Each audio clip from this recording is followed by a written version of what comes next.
Guys, on this video we're going to talk about how to properly oil your HO slot car. I have 3 different types of cars here. I'm sure there's more out there, but I wanted to cover these 3 just because these are going to be your most common. So the real general rule of thumb here is anywhere you have something rotating, like a tire, an axle, an armature, like anywhere there's rotation, you're going to have a friction point, okay?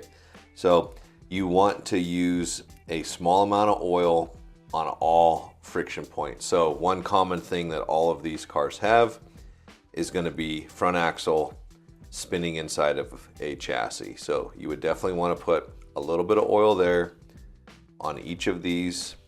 The next thing is the armature. So the armature spins inside of a bushing. Some chassis like the Tyco, it just has bulkheads and you would want to oil that friction point.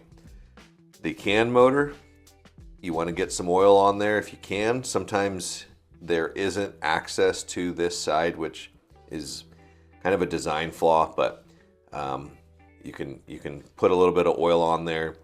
On the pancake stuff like T-Jets, Magna Traction, X-Traction, Tyco S, all of the T-Jet type stuff, you want to try to get some oil underneath this gear on the top plate so that you keep that well oiled.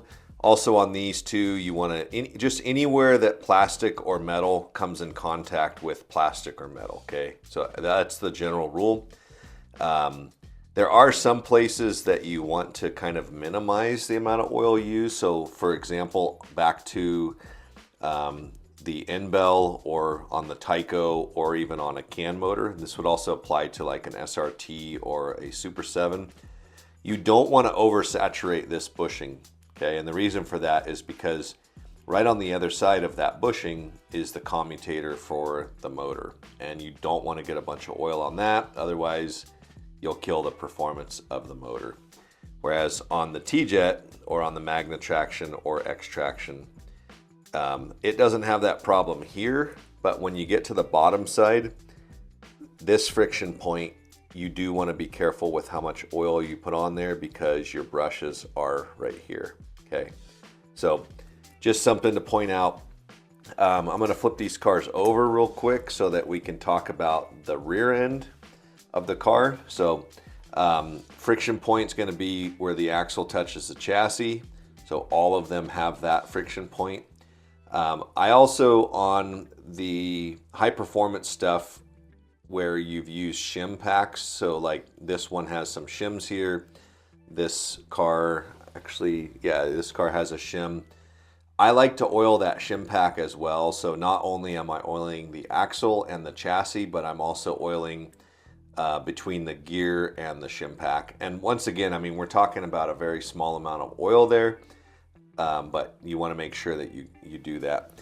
On this particular car, there is access inside of here to oil the bottom of I believe it's the cluster shaft. On the T-Jets, this might be closed off. I'm not super familiar with T-Jets, but basically the point of this video is to really drill through the point that any friction point, anywhere there's contact and there's movement, motion, any of that, you want to use oil. You do want to be cautious of how much oil you use, like I said, anywhere near electrical stuff or brushes. You also, I mean, that doesn't mean that you want to like completely saturate your rear end or, put oil on every tooth of your crown gear, because when you put that on the track and run it, most of it's going to fling off anyways. Don't use grease on crown gears. I actually don't use it on any gears at all. Like, I have an opinion on grease, and that's just that as things wear with grease, it turns into a abrasive putty and it'll accelerate the wear of everything. So if you want to break stuff in that way, that's fine, but you need to clean it thoroughly and then use oil after the grease. The oil will fling off, it's the light coating, it doesn't stay as much and it doesn't turn into that putty. I'm sure there's a gazillion experts out there watching this right now that are going to say otherwise.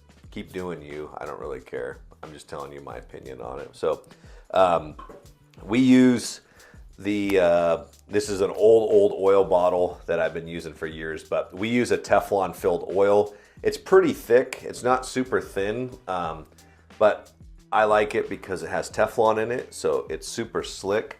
There is, you know, like, I don't even know how old this stuff is. I mean, you can look at the bottle. It really doesn't even work anymore. It smells minty. I really probably shouldn't even have it in here, but this is what some guys will use on bearings. I don't like to use it on bearings. I actually will use the Teflon oil. It's never let me down, but oil is another thing where everybody has their own mixtures. They have this and that, and they think, I don't even care. Like, whatever works for you, keep using it. If you want to use maple syrup because you like how it tastes on your fingers after a good oil job, I don't freaking care, okay? But the point of this is really for the new guys that are wondering, like, hey, where do I oil my slot car? It seems like such a simple thing, but there are people that don't know, that are just getting into our hobby, and that's who this video is really aimed at. But hopefully you guys, you know, made some sense out of that, and hopefully you kind of understand the point that, you know, you want to avoid getting the brushes or the commutator all oily. If you do, use some motor spray or contact cleaner to get that stuff clean. After you use the contact cleaner, you will need to go back and oil it because that will flush all of the oil out of there. But we will have another video later on about using the motor spray. But for this video, that's going to pretty much cover it. If you guys haven't already, make sure you subscribe. We're really trying to build up our channel. We're trying to do consistent content for you guys, and really trying to get awareness out there for HO slot cars. So take it easy. Have a good one. See you on the next one.